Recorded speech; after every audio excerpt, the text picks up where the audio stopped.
Senhoras e senhores, antes de tudo, o meu mais cordial e sincero abraço.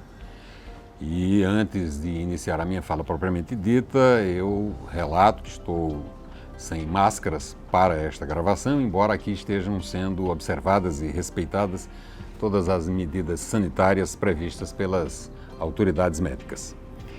Nesta atividade alusiva aos 80 anos da Associação Médica de Campina Grande, eu gostaria, antes de tudo, de saudar as pessoas do Dr. Evaldo Nóbrega e da doutora Alana Abrantes, e dedicando a minha fala de hoje ao Dr. Antônio Virgílio Brasileiro, meu grande mestre, um dos fundadores da Faculdade de Medicina de Campina Grande, a quem então eu desejo homenagear.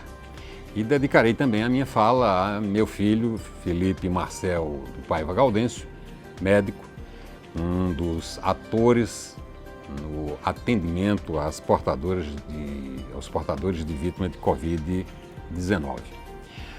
Em função do convite que me foi formulado pelo Dr. Evaldo Nóbrega, eu então conto-lhes uma história a fim de lhes falar indiretamente sobre a importância desta casa, qual seja a Associação Médica de Campina Grande, situada na Paraíba.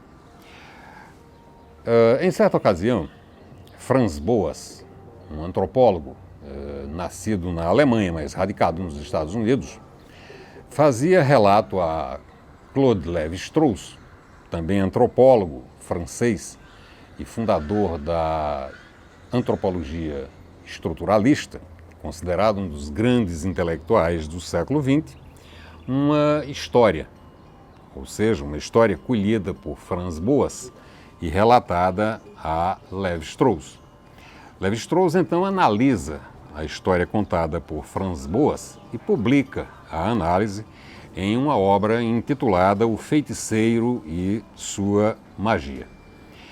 Ele sintetiza tudo aquilo que estava colocado na história colhida por Franz Boas, resumindo a história e dizendo que, no fundo, do ponto de vista da eficácia, da eficiência da magia, todos os elementos que tornam possível a eficiência das ações de um xamã, ou seja, de um feiticeiro indígena, repousam em 3 fatores. O primeiro deles é a crença na magia, por parte do próprio xamã, por parte do próprio feiticeiro indígena. Depois, a crença que o xamã ou o feiticeiro atribui à sua própria capacidade pessoal de enfeitiçar ou desenfeitiçar.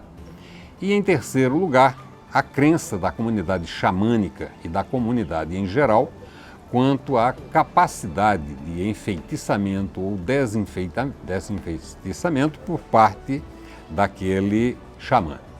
A história é, na verdade, a história de um índio chamado Quesalid, pertencente à cultura Kwaiukito, situada em Vancouver, no Canadá. E como o texto é relativamente longo, eu então lerei uma resenha, um sumário, elaborado por Guido Palmeira, acerca da história de Quesalid. Diz então Guido Palmeira: texto tradicional de antropologia da medicina em que Lévi-Strauss busca relacionar a eficácia da magia e do feitiço ao contexto cultural do grupo social, obra esta, tal como por mim referida, O Feiticeiro e Sua Magia. O antropólogo sustenta então frases de Lévi-Strauss. A eficácia da magia implica na crença da magia, que apresenta 3 aspectos complementares.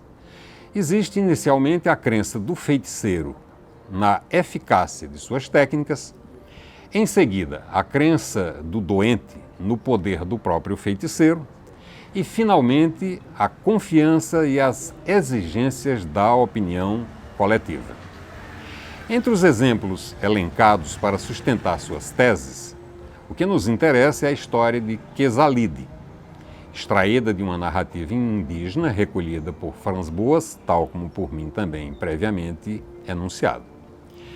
Quesalid não acreditava no poder dos feiticeiros. Com a intenção de descobrir suas fraudes e desmascará-los, conseguiu ele, Quesalide, introduzir-se em um grupo de aprendizes na arte do xamanismo. Seu aprendizado incluía a arte de fingir o desfalecimento, a simulação de crises nervosas, o aprendizado de cantos mágicos, a técnica para provocar o próprio vômito, noções de auscultação e obstetrícia, o emprego de sonhadores encarregados de escutar conversas privadas e relatar ao xamã informações sobre a origem e sintomas dos males sofridos por alguém, e principalmente o uso de um tufo de penugem que, dissimulado num canto da boca, era expectorado ensanguentado. Para isso bastava uma pequena mordida na mucosa da boca. No momento oportuno, tufo aquele que era então apresentado solenemente ao doente e à assistência como o corpo patológico expulso em consequências de suas sucções e manipulações. Ao mesmo tempo que confirmava as suas suspeitas, Quesalide começou a se destacar entre os aprendizes. Mesmo antes de completar os 4 anos necessários de exercícios, foi chamado para tratar um doente que sonhara ter sido curado por ele. O tratamento foi um sucesso e Quesalide reconhecido como xamã competente. Manteve-se cético, atribuiu seu êxito ao fato de o doente acreditar fervorosamente no sonho que tivera. Em visita à tribo vizinha do Cosquimo, admirou-se ao assistir a um tratamento realizado pelos xamãs locais. No lugar de cuspir a doença sob a forma do tufo sanguinolento, eles apenas cuspiam a própria saliva nas mãos e afirmavam que ali estava a doença. O tratamento mostrou-se ineficaz e Quesalide recebeu permissão para experimentar o seu método. Ao fim do ritual, a doente declarou-se curada. O caso o deixou intrigado. Continuava acreditando que sua técnica era um embuste, mas encontrara outra ainda mais falsa. Ele, pelo menos, apresentava a doença como algo concreto. Seus vizinhos, nem isso. Por outro lado, seu tratamento tivera resultado, enquanto o dos vizinhos falhara. Os xamãs locais também estavam surpresos. O visitante apresentara a doença, que eles sempre consideravam de natureza espiritual, e jamais imaginaram que pudesse se tornar visível da forma tal como Quesalide assim a apresentava. Quesalide então foi convidado a participar de uma conferência secreta, onde lhe expuseram suas crenças na natureza imaterial da doença. Como ele era capaz de fazê-la aderir à sua mão? Alegando que estava impedido de ensinar sua técnica antes de completados os 4 anos de aprendizagem na arte do xamanismo, nosso protagonista, Quesalide, furtou-se a fornecer qualquer resposta. Ao retornar à sua aldeia, foi informado de que fora convidado pelo grande xamã de um outro clã a participar de um desafio em que diversos xamãs mediriam a força de seus poderes tratando vários doentes. Durante o encontro, Quesalide constatou que o velho xamã também não mostrava nada ao doente, apenas declarando ter transferido a alma invisível da doença para o seu barrete de xamã ou para o seu chocalho ritual. Repetiu-se o ocorrido quando da visita à tribo dos Cosquimo. Quando instado a intervir nos casos julgados difíceis, Quesalide obtinha sucesso com a técnica do tufo, retirado do interior da boca, sanguinolento, e apresentado a toda a comunidade. Desmoralizado e desacreditado entre seu povo, o velho xamã suplicou a Quesalide que lhe revelasse o que estava colado na palma de sua mão. Era a verdadeira doença ou era somente uma invenção, uma fabricação? Quesalide começou por pedir informações sobre os poderes do barrete e do chocalho utilizado pelo xamã, o seu colega. O velho xamã lhe revelou seus truques e suas mentiras. Confessou que não era capaz de capturar a alma das doenças, simulava o xamanismo pelos proveitos materiais que dali ele auferia. Quesalide não disse mais nada. O velho, envergonhado e temido pela comunidade devido às eventuais vinganças praticadas pela tribo contra ele, e ele, diante do medo de ser ridicularizado, desapareceu da tribo na mesma noite. Quesalide continuou sua carreira desmascarando impostores. Mantinha-se cético em relação à magia, embora com um pouco mais de parcimônia. Já admitia que poderiam existir xamãs verdadeiros. Apenas uma vez vi um xamã de verdade e não pude descobrir se ele era um xamã verdadeiro ou apenas tão somente um simulador. Por essa razão, apenas eu creio, sinceramente, que ele era um xamã. A narrativa não esclarece como percebia a si próprio, xamã ou embusteiro, mas deixa claro que exerce seu ofício com consciência, que é orgulhoso de seus sucessos e que defende calorosamente contra todas as escolas rivais a técnica da plumagem ensanguentada, da qual ele, o próprio Quesalide, zombara tanto ao início. Lévi-Strauss, então, observa que os elementos daquilo que se poderia denominar de complexo xamanístico se organizam em torno de dois polos principais, formados um pela experiência íntima do xamã, outro pelo consenso coletivo. Não existe razão para duvidar que os feiticeiros acreditam em sua missão e que esta crença não esteja fundada na experiência de estados específicos, como visões, sonhos, impressões corporais ou intuições. E conclui então Lévi-Strauss a sua obra O Feiticeiro e Sua Magia, referindo exata e especificamente dois conceitos. Primeiro, ele diz que Quesalide não se tornou um grande feiticeiro porque curava seus doentes. Ele curava seus doentes porque tinha se tornado famoso. E a segunda observação que é feita por Lévi-Strauss é que, tal como na arte do xamanismo, na feitiçaria indígena, aquelas mesmas constituições, os mesmos elementos que promovem, que produzem a eficiência do ritual xamânico, do ritual de enfeitiçamento ou desenfeitiçamento indígena, também estão presentes na prática da medicina tradicional. Ou seja, é necessário para que de fato a medicina esteja investida de eficiência que primeiramente ocorra crença na própria medicina por parte do médico. Em segundo lugar, que o médico acredite em si mesmo, em sua capacidade de tratar e eventualmente curar. E em terceiro lugar, necessária a existência da crença da comunidade em geral, e notadamente da comunidade médica quanto às capacidades do médico. E aqui especificamente entra a importância desta Associação Médica de Campina Grande, assim como toda e qualquer associação médica, bem como toda e qualquer associação dita profissional. Todo e qualquer profissional apenas é de fato um profissional quando reconhecido pelos seus pares, quando reconhecido pelos seus idênticos professantes do mesmo tipo de trabalho, da mesma arte e do mesmo ofício. Necessário, porém, lembrar que não existe, de fato, algo que nós possamos chamar de medicina. Existem as medicinas. Assim sendo, existe a medicina chinesa, a medicina ayurvédica, a medicina negra oriunda da África, a medicina indígena, a medicina cabocla, por exemplo, e as medicinas acadêmicas, lecionadas a partir do âmbito acadêmico, universitário, e apoiada essa medicina acadêmica em dois modelos.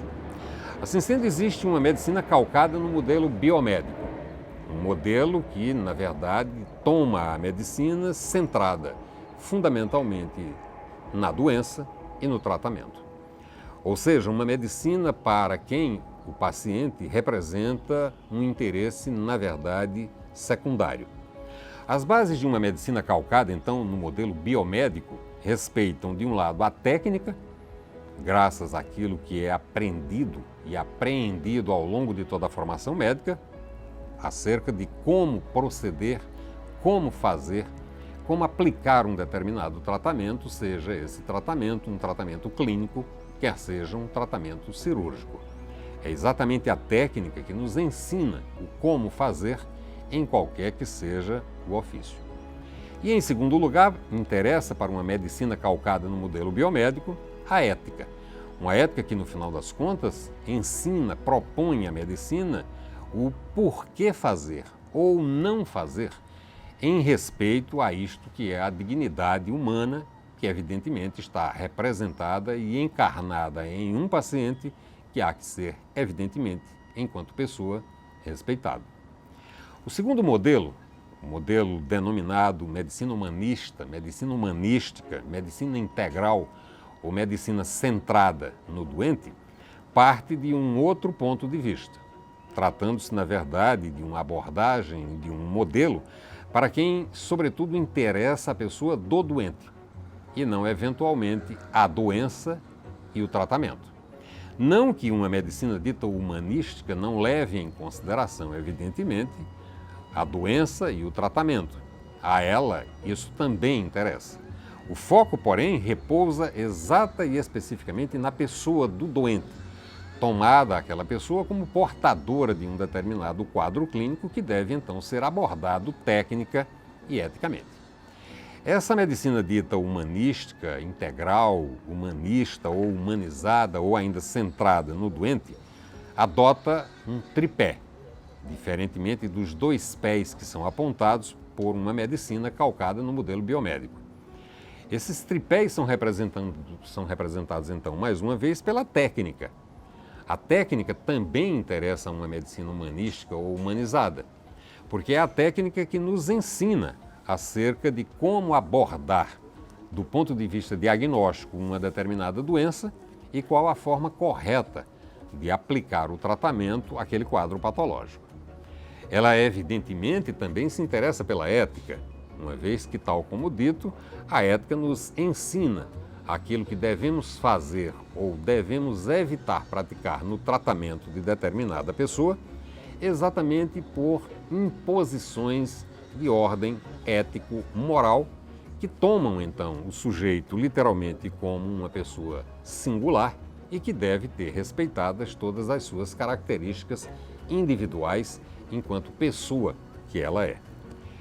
Ela, porém, propõe uma outra medida, um outro pilar que não comparece ao modelo biomédico, que é exatamente a estesia. Este é o terceiro pé de uma medicina humanizada. Estesia essa entendida como sensibilidade pessoal do médico. Sensibilidade essa que, no final das contas, ressaltaria para o médico exata e especificamente a ideia de complexidade que assiste a toda e qualquer pessoa, em qualquer que seja a circunstância em que ela esteja colocada. Essa medicina dita humanística ou humanizada apela, então, para a ideia de que o ser humano, enquanto animal biológico, psicológico e social, é literalmente atravessado por questões culturais, religiosas, jurídicas, históricas, estéticas, políticas, que transformam, em geral, o ofício médico naquilo que, de fato, depreende-se a partir da expressão arte médica. Ou seja, para o modelo biomédico, quando diante de mim uma determinada pessoa, nessa pessoa interessa sim que eu seja capaz de identificar, de diagnosticar nela a doença existente. Interessa que essa pessoa seja tratada com o respeito ético, que evidentemente a moral exige. Mas essa pessoa precisa, antes de tudo, ser percebida a partir dessa sensibilidade por parte do profissional. O profissional esse precisa, então, literalmente estar investido dessas ideias quanto à complexidade do ser humano. Pessoa esta que, no final das contas, mesmo em seu estado patológico, mesmo em sua doença, traz à clínica médica questões culturais, aspectos religiosos, elementos jurídicos, fatores históricos, disponibilidades e expressões estéticas, configurando-se o ato médico também, evidentemente, como uma atitude política. Diante, então, do sofrimento que vem sendo provocado pela Covid-19, acredito eu particularmente que uma medicina pós-normal, que uma medicina pós-covídica, há que ser uma medicina diferentemente praticada daquela que, em geral, é exercida a partir do modelo dito biomédico. Ou seja, o animal humano é um animal fundamentalmente trágico. Aliás, tal como sustenta a filosofia, é o único animal trágico. Aquele animal cuja tragédia é caracterizada fundamentalmente pela certeza prévia de que um dia morrerá.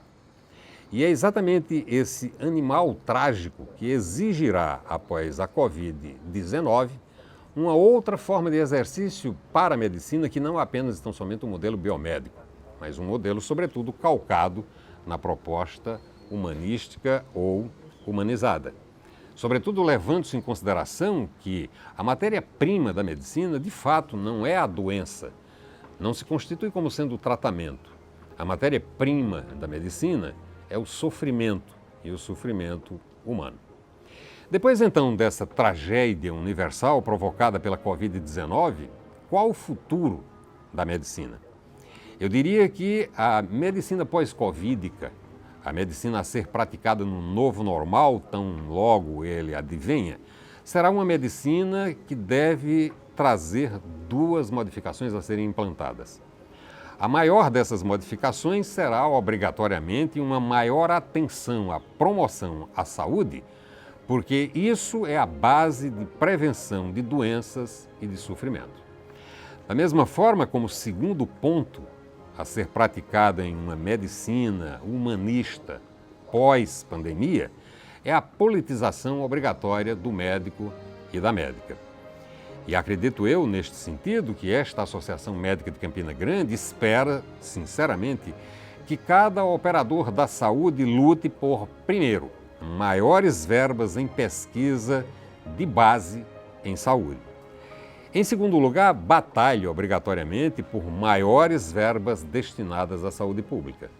E, acima de tudo, acredito eu que a Associação Médica de Campina Grande defende a ideia de que, doravante, cada médico e cada médica, antes de tudo, sejam defensores e defensoras, para além de toda e qualquer ideologia política, daquilo que, no final das contas, dá sustentação à saúde brasileira, qual seja o Sistema Único de Saúde. Necessário que todos nós nos irmanemos no combate à pandemia de Covid-19 e, após passada a pandemia, todos nós necessariamente havermos que nos tornar cidadãos no exercício da política, defendendo exatamente estes aspectos que eu acabei de citar. Lutando por maiores verbas em pesquisa de base e em saúde, batalhando por maiores verbas a serem aplicadas à saúde pública e, sobretudo, defendendo com toda garra, com toda energia, com toda força, o Sistema Único de Saúde. Gostaria de parabenizar a Associação Médica de Campina Grande, sobretudo parabenizando a pessoa do Dr. Evaldo Nóbrega, o seu presidente atual. E a todos aqueles que nos acompanharam, a todas aquelas que aqui estiveram nos vendo e ouvindo, o meu mais sincero muito obrigado e o meu melhor abraço. Os meus melhores votos de felicidade, salientando que não é a vacinação que eliminará da face da terra a Covid-19, mas o uso constante de todas aquelas medidas sanitárias que são preconizadas pelas autoridades em medicina. O uso do álcool em gel, o distanciamento social, o isolamento quando necessário e possível e, evidentemente, a máscara higiênica. Muito obrigado.